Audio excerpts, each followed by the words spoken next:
kembali belajar bersama-sama secara khusus pendidikan agama Kristen Budi Pekerti.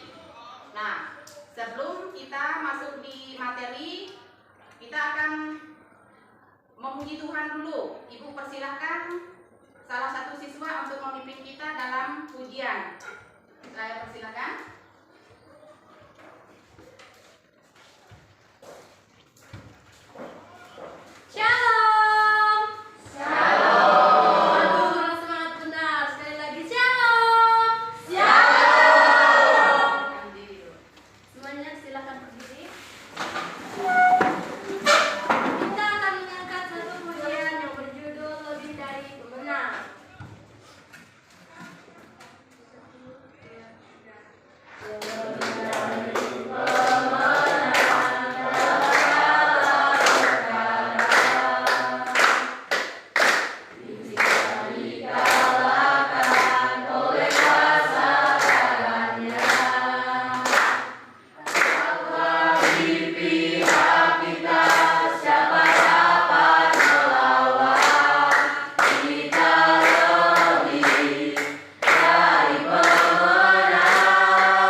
Pada saat ini Bapak, kami akan memulai pelajaran kami, berkati kami, berkati dari guru-guru kami yang mengajar juga Bapak, kebetulan yang akan beri hikmat Bapak untuk mengajar pendidikan Bapak. Ya Bapak, dengan doa anak-anak Bapak, haleluya. Amin. Amin. Terima kasih. Sebelum kita masuk di pelajaran, Ibu akan absen dulu ya.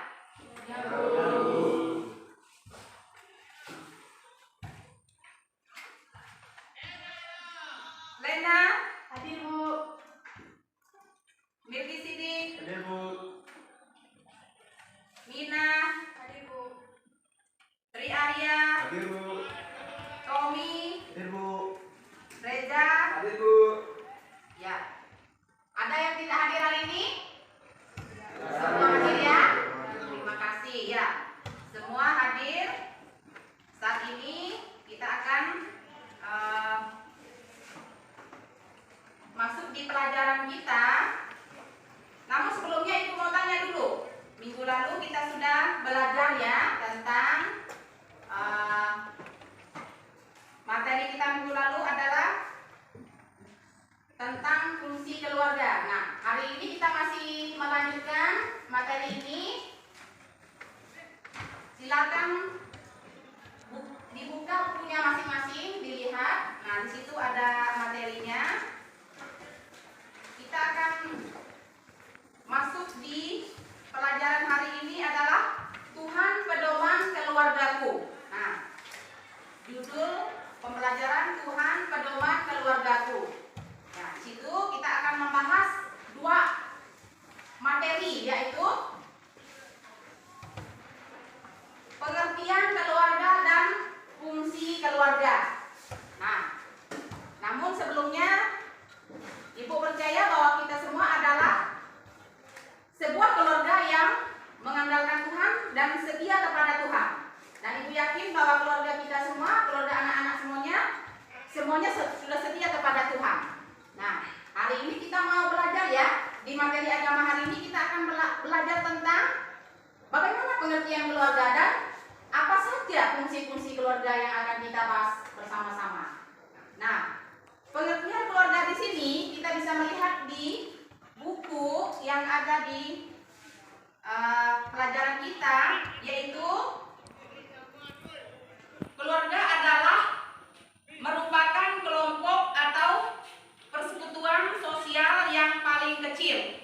Nah, dan keluarga juga terbentuk apabila ada ikatan darah atau perkawinan atau adopsi.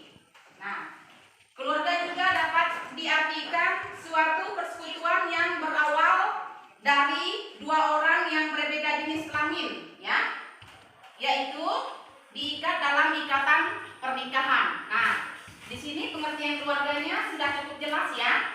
Nah, keluarga di sini adalah kelompok atau persekutuan sosial yang paling kecil. Nah, nanti terbagi lagi menjadi dua. Ada keluarga inti dan keluarga besar, katakan di situ ya. Nah, anak-anak boleh lihat di bukunya masing-masing. Keluarga inti, apa yang dimaksud dengan keluarga inti? Yaitu nuclear family, conjugal family, basic family. Nah, di situ akan dilihat yaitu kelompok terdiri dari ayah, ibu, dan anak-anak. Nah, itu yang termasuk di keluarga inti ya, keluarga inti. Terus keluarga besar. Apa yang dimaksud dengan keluarga besar di sini ya?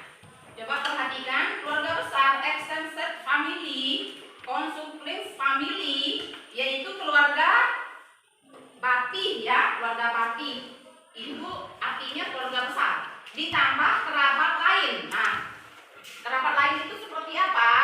Itu memiliki hubungan erat, hubungan darah, dan senantiasa dipertahankan. Misalnya, itu ada kakek, ada nenek, ada paman, ada bibi, sepupu, kemanakan, dan lain sebagainya. Nah, itulah yang dimaksud dengan keluarga besar. Ya, keluarga besar ya. Nah, di sini kita bisa melihat selain dari pengertian keluarga, di situ ada juga membahas tentang fungsi keluarga. Nah, di situ ada beberapa fungsi keluarga yang dapat kita pelajari hari ini, yaitu yang pertama adalah fungsi biologis. Nah, bisa dilihat ya. Nah, fungsi biologis yang berkaitan dengan pemenuhan yang bersifat biologis. Misalnya, makan untuk memenuhi kebutuhan gizi keluarga serta memelihara dan merawat anggota keluarga secara fisik. Nah, secara fisik ya. Selanjutnya, fungsi sosialisasi. Seperti apa dia fungsi sosialisasi? Yang berhubungan dengan pembentukan kepribadian anak. Nah, itu dia fungsi sosialisasi. Sedangkan fungsi afeksi yang berhubungan dengan kasih sayang. Nah, di dalam keluarga itu adalah harus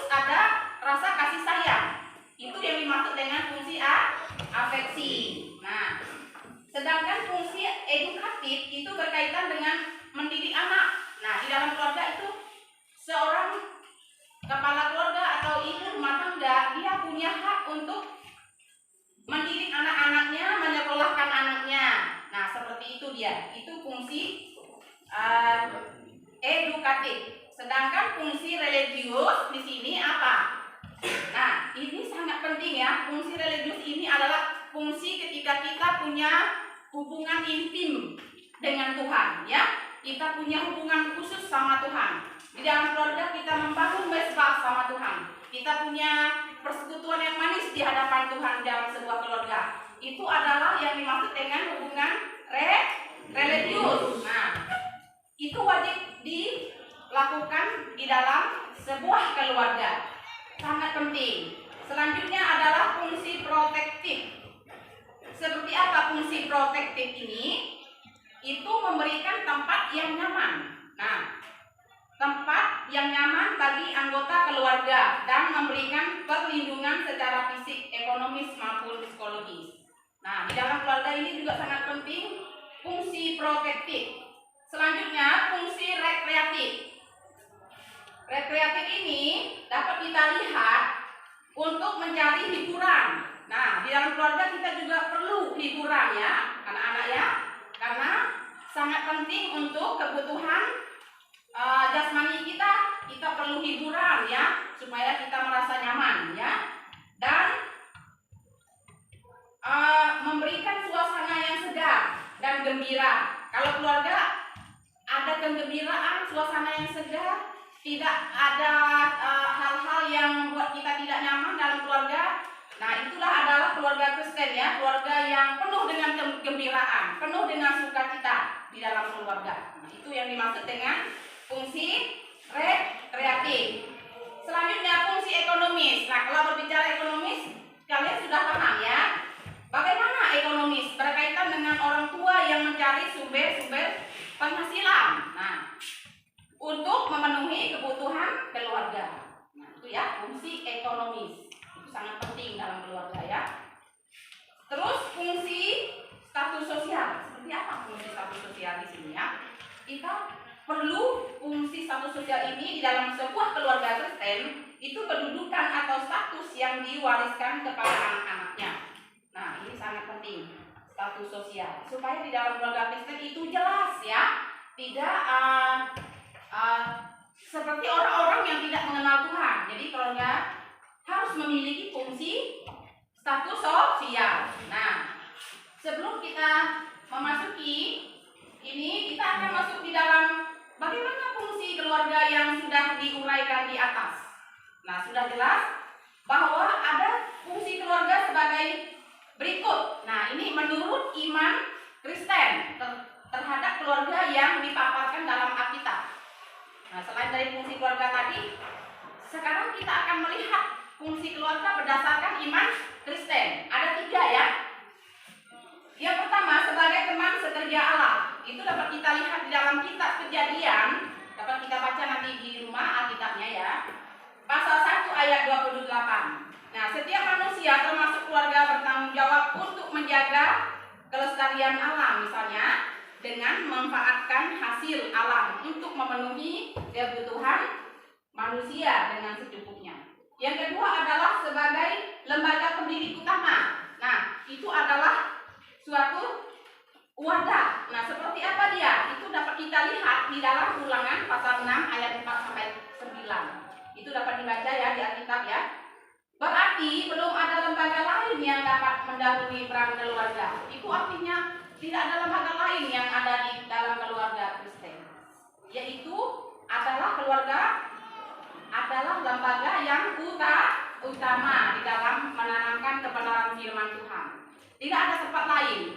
Adalah satu-satunya, yaitu keluarga ya. Yang ketiga, sebagai wadah kepada semua anggota keluarga dalam mengekspresikan kasih, kesetiaan dan sikap saling menghormati. Itu dapat dibaca dalam Efesus pasal 5 ayat 22 sampai 23 dan Efesus pasal 6 ayat 1 sampai 3. Nah, ini adalah fungsi keluarga menurut iman Kristen. Yang pertama tadi adalah sebagai teman sekerja Allah, yang kedua sebagai lembaga pendidik utama, dan yang ketiga adalah sebagai wadah.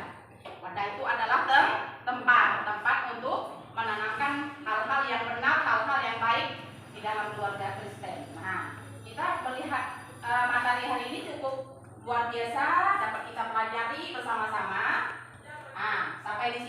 Ibu akan memberikan kesempatan untuk anak-anak berdiskusi mengenai pengertian keluarga dan fungsi keluarga ini tadi. Nah, silakan bentuk kelompoknya sesuai dengan itu tadi ya. Nah, kita bentuk kelompok dulu. Silakan kelompok 1 maju ke depan untuk membahas diskusinya. Silakan maju ke depan. Nanti siap-siap bertanya ya.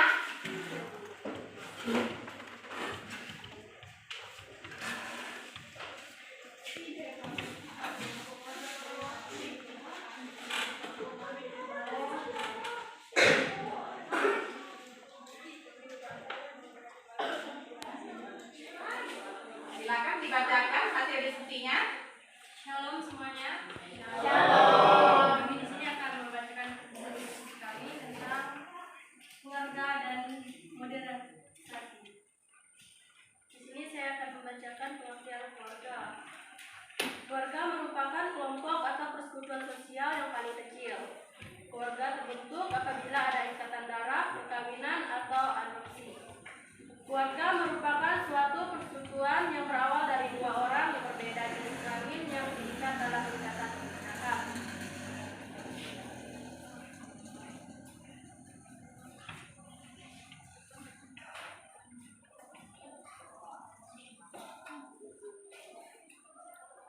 Di sini ada keluarga inti, yaitu kelompok yang terdiri dari ayah, ibu, dan anak-anak.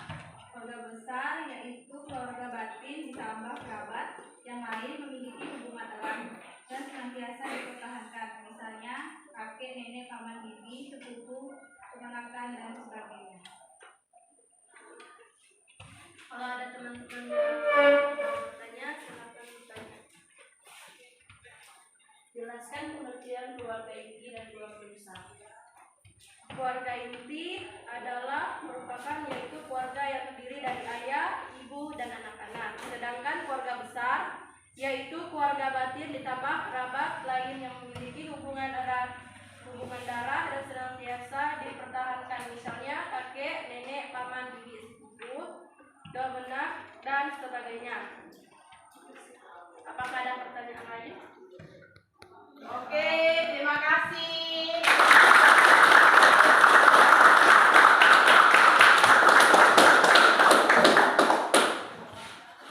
Terima kasih untuk diskusi yang sudah kita bahas hari ini.